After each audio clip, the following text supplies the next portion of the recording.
जैसे किसी व्यक्ति की ऊंची अट्टालिका हो और वो वहां पर खड़ा हो और उसके सामने नीचे मार्ग में सड़क पर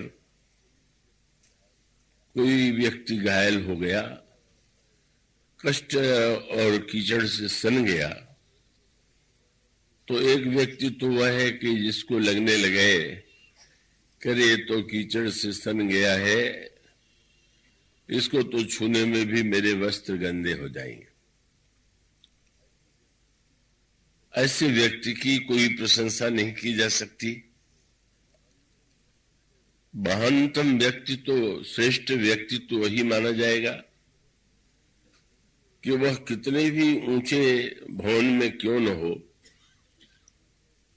ऊंचे से नीचे उतर आवे और अगर कीचड़ में कोई सना हुआ व्यक्ति उठाना पड़े और उसको उठाने की चेष्टा में उसका वस्त्र भी गंदा हो जाए, तो वस्तुतः उसके वस्त्र की गंदगी नहीं है, वो तो उसकी शोभा है। मानो भगवान शिव समाधि की उच्च स्थिति में विराजमान है और संसार के जो जीव हैं वे दुखी हैं, तारकासुर के अत्याचार से संत्रस्त हैं। तो काम ने मानो भगवान शिव को बाहर निकाल करके या समाधि से नीचे उतार करके उनके द्वारा परहित का कार्य ही संपन्न कराया। भगवान शिव विवाह करते हैं तो साधारणतया विवाह तो सभी लोगों को प्रिय है, लेकिन उनके विवाह का उद्देश्य जो है वो परोपकार की भावना है। यहां पर एक बड़े महत्व का सूत्र है और समझने योग्य है कि व्यक्ति को यह भ्रम यदि हो, और होता ही है, कि अगर हम दूसरे का हित सोचेंगे तो उससे हमारी हानि होगी। ऐसा बिल्कुल नहीं। अगर आप गहराई से विचार करके सोचें तो परहित में ही व्यक्ति का अपना स्वार्थ भी है। और सत्य तो ये है जो एक बहुत सुंदर वाक्य कहा गया, वह समझने योग्य है। अब स्वार्थी व्यक्ति की सबसे बड़ी समस्या यही है कि वो स्वार्थ तो सुख पाने के लिए ही वो स्वार्थ की दिशा में बढ़ता है, लेकिन उसे तो निरंतर कभी सुख में दिखाई देती रहती, क्योंकि अगर उसने पुरुषार्थ से कुछ पाया पर उसके पड़ोसी ने अगर उससे अधिक पा लिया, तो अगर उसने कोई पद पाया, उससे किसी व्यक्ति ने पद पा लिया, तो ये तो बड़ा स्वाभाविक है कि दूसरों के पास धन भी अधिक हो सकता है, पद भी हो सकता है, विद्वत्ता भी हो सकती है। तो ऐसा व्यक्ति तो उसका दुख कभी नष्ट होता ही नहीं। क्यों?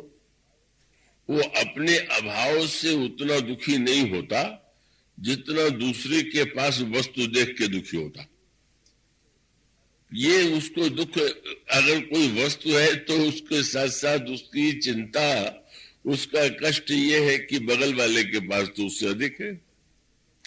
पद पाकर के प्रसन्न है तो उससे बड़े पद पर कोई व्यक्ति है, धन पाकर के प्रसन्न होना चाहता है तो उससे बड़ा कोई न कोई धनी।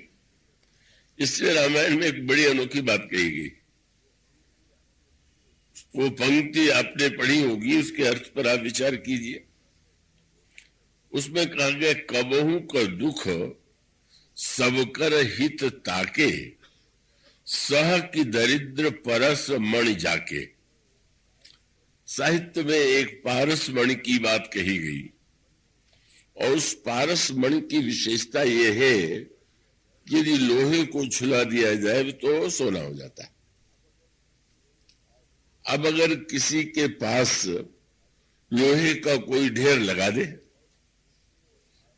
और जिसके पास लोहे का ढेर लगाया गया यह मान करके कि सोना चांदी का ढेर नहीं, इसको तो लोहा दे दो, पर अगर उस व्यक्ति के पास कहीं पारस पत्थर होगा तो वो तो उसको उस लोहे का ढेर देख करके कोई कष्ट होगा ही नहीं कि वो पारस पत्थर से छुला करके सब सोना बना देगा। तो परहित क्या है? बोले ये पारस, और दुख मानो लोहा है, और उस दुख के लोहे को आप अगर सोना बनाना चाहते हैं तो परहित के पारस से छुला दीजिए। परहित के पारस माने आपका जो अपनापन है वही तो आपको सुख देता है, और आपका अपनापन यदि सुख देता है, मान लीजिए कोई व्यक्ति है और उसका पुत्र उससे उच्च श्रेणी में पास हो जाए, उच्च कक्षा में पास हो जाए, तो क्या पिता को दुख होता है क्या? कह रहे तो मुझसे आगे बढ़ गया, मुझसे अधिक से शिक्षा पा लिया? नहीं नहीं, कितनी प्रसन्नता होती। तो इसका कारण क्या हुआ? वहां भी तो वह व्यक्ति अलग ही है पुत्र, पर वो व्यक्ति ने एक भावना जोड़ ली है, मेरा पुत्र। मानो मेरापन जहां भी जुड़ गया वहीं पर व्यक्ति का दुख दुख नहीं रह गया, सो हो गया। और जिसने इस मेरेपन का विस्तार कर दिया तो कोई न कोई मेरेपन का उपाय तो ही है, मेरे परिवार का है, मेरी जाति का है, मेरे प्रांत का है, मेरे देश का है। मानो अगर व्यक्ति इस मैं के भावना को विस्तृत करता जाए तो उसके जीवन में वस्तुतः दुख आ ही नहीं सकता, क्योंकि किसी की भी उन्नति होगी तो दूसरे की उन्नति में वो अपनापन जोड़ लेगा। और यही सूत्र आपको रामचरितमानस में दिखाई देगा।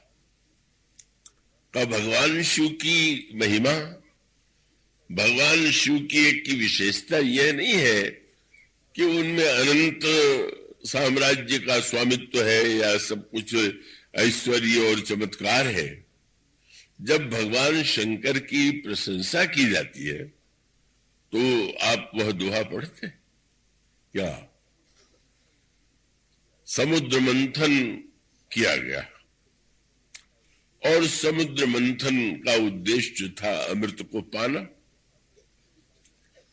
तो अमृत के पाने के लिए अगर समुद्र मंथन को जीवन के हर क्षेत्र में हम देखें तो समुद्र मंथन तो समाज में सर्वदा चलता ही रहता है।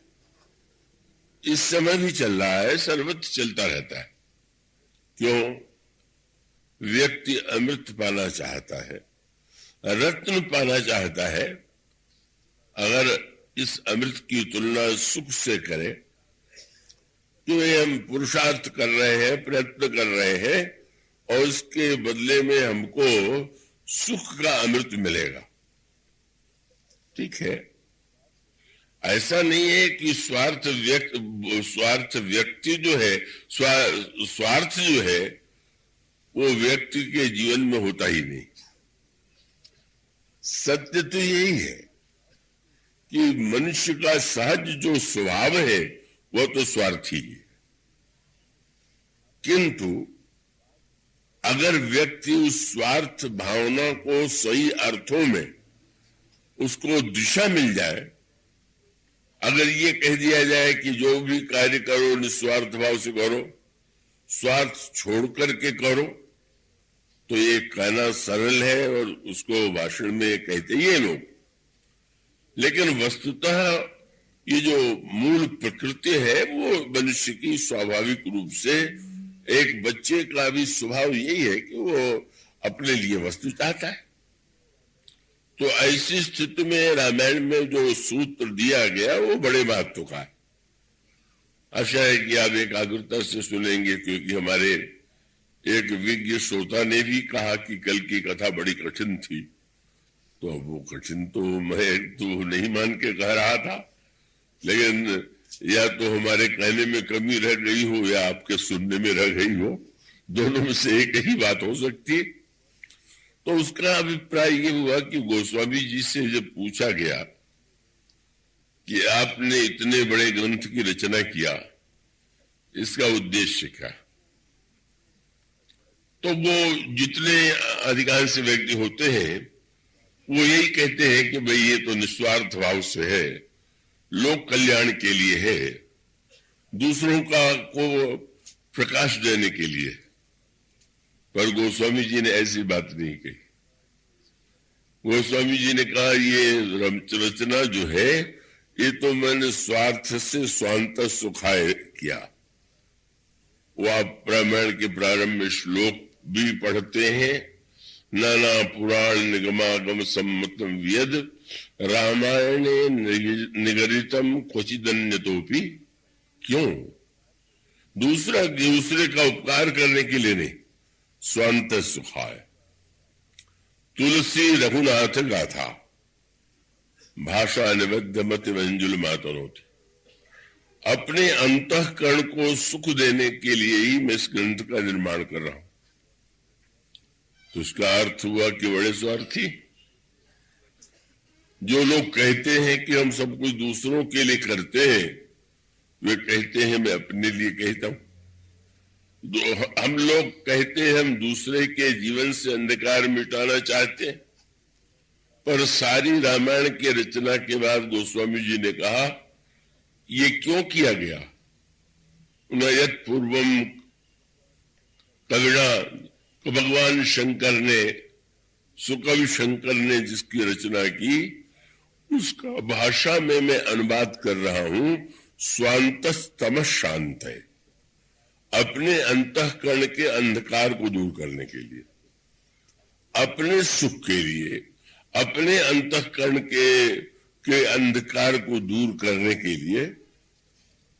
पर वस्तुतः यह सत्य की स्वीकृति, पर वह एक विशेष संकेत जुड़ा हुआ है और समझने योग्य है कि जब उन्होंने कहा कि अपने सुख के लिए, और प्रारंभ में भी आप जब रामायण के विषय में पढ़ेंगे तो विस्तार से बताते हैं कि यह रामायण कैसे बनी और कैसे के द्वारा दूसरे को मिली और फिर मुझे कैसे मिली। रच महेश निज मानस राखा, पाई सुसमय सिवासन बाखा। भगवान शंकर ने इस रामायण की रचना किया और अपने मन में बना के रख लिया। समय पाकर के उन्होंने पार्वती जी को सुनाया और फिर उससे तेहि पुण्य कागभुसुंडी दीना, कागभुसुंडी जी को प्राप्त हुई शंकर के द्वारा, याज्ञवल्क्य जी को प्राप्त हुई भुसुंड के द्वारा, और फिर अंत में कहते हैं परंपरा मुझे अपने गुरुदेव के द्वारा यह कथा सुनने को मिली। मैं पुण्य निज गुरु सन सुनी, कथा सुसूकर खेत। समझी नहीं तस बालपन तब अत रहूं अचेत। तदपि कही गुरु बारहि बारा, समझ परी कुछ मति अनुसारा। मेरी छोटी अवस्था थी, उतनी बुद्धि भी मेरी तीव्र नहीं थी, इसलिए मैं सुन तो रहा था पर पूरी तरह से समझ नहीं पा रहा था। तो हमारे गुरुदेव ने उसको बार बार हमें सुनाया, और जब सुनाया तो बाद में मेरे हृदय में यह बात आई, जब मेरी अवस्था बड़ी हुई, कि ये जो ग्रंथ संस्कृत में है, देव भाषा में है, इसको मैं गांव की भाषा में बना दूं। फिर यही होगा कि भाई गांव वालों का कल्याण करने के लिए उनका न भाषाबद्ध करब में सोई, मोरे ही प्रबोध जय होई। मेरे हृदय में जिससे प्रबोध हो जाए तो इन वाक्यों को पढ़ करके यही लगता है कि वे तो यही कहते हैं कि मैं तो अपने सुख के लिए, अपने अंधकार को दूर करने के लिए अपने लिए बना रहा हूं। पर एक बात उससे ठीक आगे आपको भिन्न रूप में सामने मिलेगी। जब प्रश्न आया कि कविता की परिभाषा क्या है, कविता का उद्देश्य क्या है, तो आप वहां पर स्व के स्थान पर की बात पाएंगे। वहां पर पंक्ति यही आती है कि कीरति भनिति भूति भली सोई, सुर सम सब कर हित होई। कीर्ति गंगा और संपत्ति वही श्रेष्ठ है जिसके द्वारा गंगा के समान सबका हित हो। और यही सूत्र जीवन में उतारने योग्य है। प्रेरणा तो हमारे जीवन में स्वार्थ की होगी, पर अब गहराई से विचार करके यदि देखें और गंगा के दृष्टांत पर आपका ध्यान जाए तो आप उसका एक रहस्य आप समझ सकते हैं कि वस्तुतः वह जो स्व है वही जब विस्तृत हो जाता है तो हमारा स्व और पर दूसरों से, अभी तो हमारे जीवन में स्व और पर विरोधी है। हमें ऐसा लगता है कि हमारा स्वार्थ और दूसरे का स्वार्थ अलग अलग है, पर वो एक स्थिति ऐसी आ जाती है कि जो स्व और पर में अपने और पराये का भेद मिट जाता है। और इसीलिए आप देखते हैं कि जो लोग परोपकार की बात करते हैं उनकी रचना उतना परोपकार नहीं कर पाती जितना गोस्वामी जी ने ये कहा कि मैंने तो अपने सुख के लिए इसकी रचना किया। और इसके लिए दृष्टांत जो है गंगा जी का दिया गया। गंगा के दृष्टांत में ही बोले गंगा के समान जो सबका हित करे। अब गंगा के प्रसंग पर अगर आप दृष्टि डालें, अगर जो है गंगा जी के इतिहास पर आप दृष्टि डालें तो क्या संकेत मिलता है आपको? गंगा का उद्भव ब्रह्मा के कमंडलों में हुआ। इसकी चर्चा आपके सामने 2 दिन पहले की गई थी। अब यदि ब्रह्मा चाहते तो उस गंगा को अपने कमंडल में ही रखते। धोया तो उन्होंने अपने ही कमंडल में था, पर उसके बाद फिर कथा का स्वरूप किस रूप में बदलता है। मर्त्यलोक में वह राजा जिनका नाम भगीरथ है, का भगीरथ जो है वे अपने पितरों के उद्धार के लिए, उनके जो 60,000 एक श्रेष्ठ बंधु थे, उनके कुल में सगर के पुत्र थे, का उन पुत्रों की दुर्गति हो गई थी। और दुर्गति इसलिए हुई थी कि अश्वमेध यज्ञ का घोड़ा चोरी चला गया और ये जो सगर के 60,000 पुत्र थे वे इस घोड़े को खोजने के लिए सारे संसार में, ऊपर स्वर्ग में और सर्वत्र पृथ्वी में घूमते रहे, पर घोड़ा नहीं मिला। पर जब उन्होंने पाताल लोक की ओर प्रवेश किया तो देखा एक आश्रम है, एक महात्मा बैठे हुए हैं और घोड़ा वहीं बंधा हुआ। वस्तुतः वह कपिल मुनि थे और कपिल मुनि के आश्रम में वह घोड़ा बंधा हुआ था। घोड़ा इंद्र ने बांध करके, इंद्र ने उसको चुराया, इंद्र ने उसका हरण किया, पर इस डर के मारे कि ये तो बड़े प्रतापी इनके पुत्र हैं, स्वर्ग में पहुंच करके युद्ध करने लगेंगे, तो ऐसे स्थान में बांध दो कि जहां पर कल्पना ही न हो कि वो घोड़ा वहां हो सकता है। तो इसलिए उनको लगा कि अब महात्मा है कपिल, इनके आश्रम में बांध दे तो निश्चित। और सगर के पुत्रों ने जो ही यह देखा, क्रोध आ गया और वो बिना सोचे समझे, बिना विचार किए अपशब्दों का प्रयोग करने लगे। ध्यान करके, बड़ा तो बकध्यानी है, पाखंडी है, घोड़े को चुरा करके ले आया है।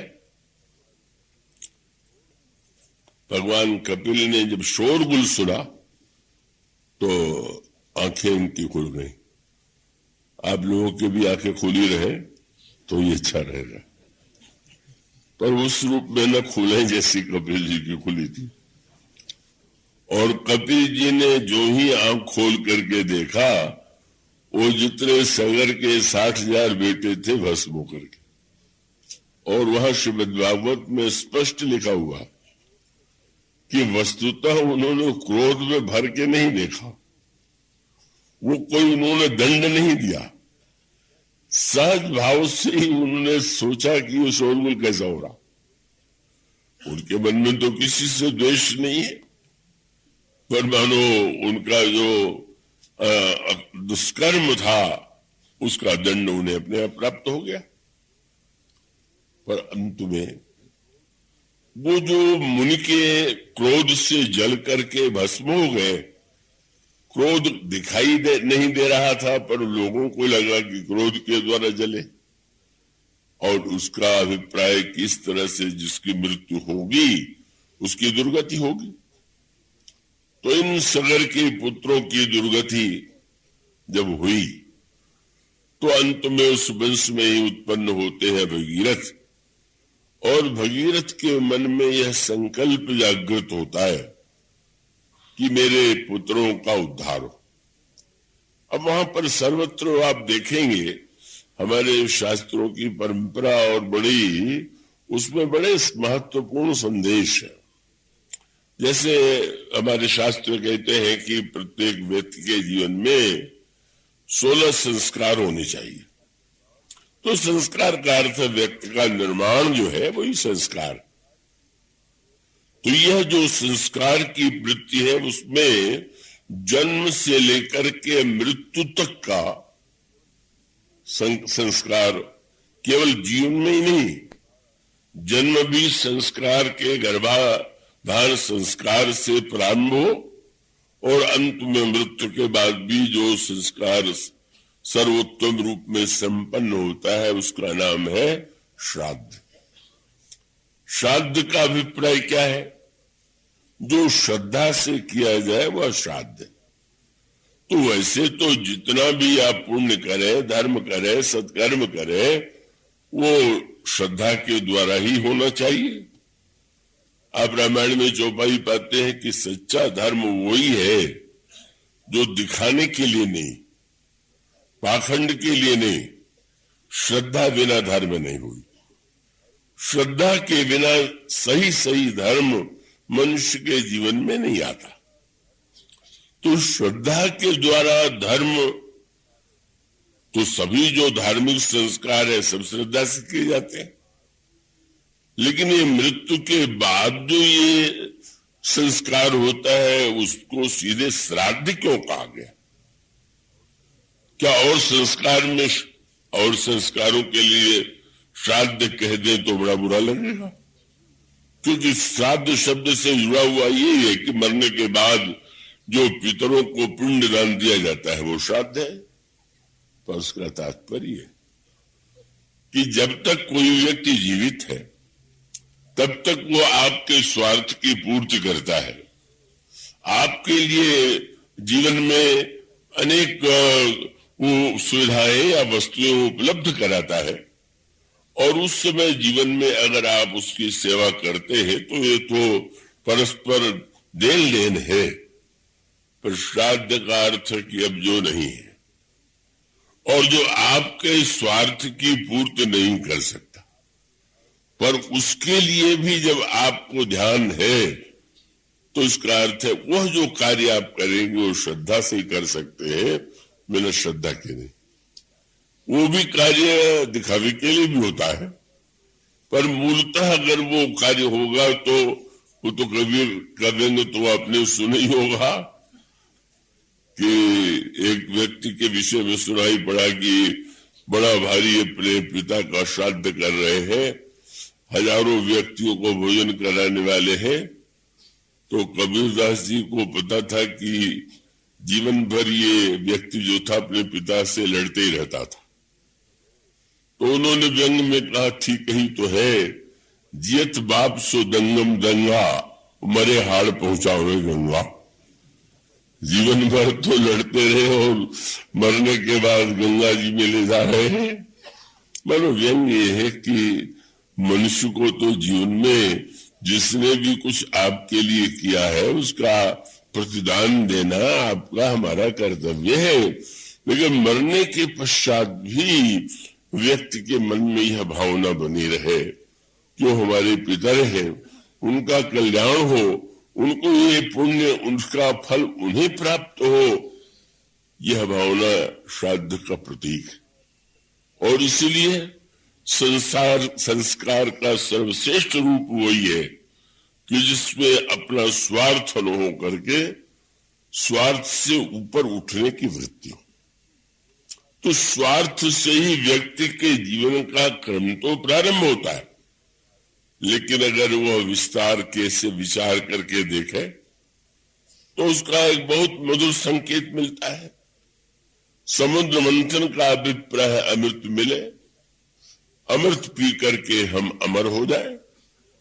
अब वो अमृत जिसको जो अमृत लगता हो, किसी को ज्ञान का अमृत चाहिए, किसी को वृद्धावस्था और मृत्यु को नष्ट करने वाला अमृत चाहिए, किसी को भगवान के प्रेम का अमृत चाहिए, पर एक अमृत ऐसा है कि जिसको सभी लोग चाहते हैं और वो सुख का अमृत।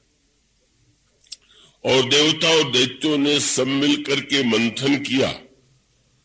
इसका अर्थ क्या हुआ कि भी एक को कहेंगे अच्छा ये बुरा है, पर चाहे देवता हो चाहे दैत्य हो, चाहे अच्छा हो चाहे बुरा हो, सुख कौन नहीं पाना चाहता।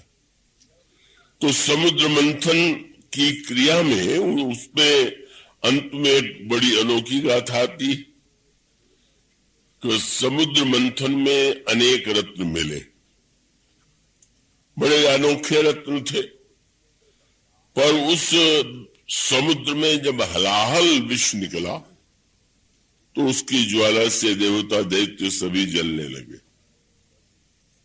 और जब जलने लगे क्या किया जाए,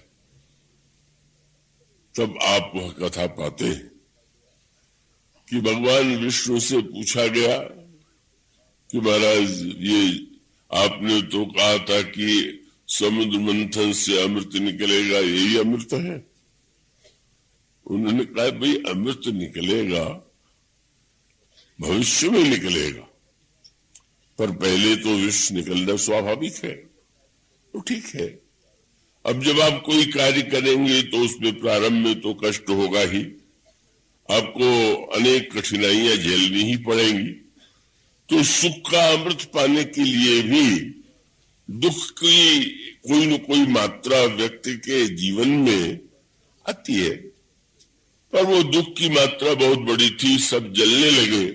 और तब विष्णु भगवान ने कहा, भगवान शंकर से जाकर के कहो, वह दोहा आप रामायण में पढ़ते हैं, उसमें कहा गया कि संसार में अनेक दयालु हो सकते हैं पर शंकर जी से बढ़कर के कोई कृपालु नहीं। क्यों? बोले जरत सकल सुर वृंद विषम गरल जही पान किया।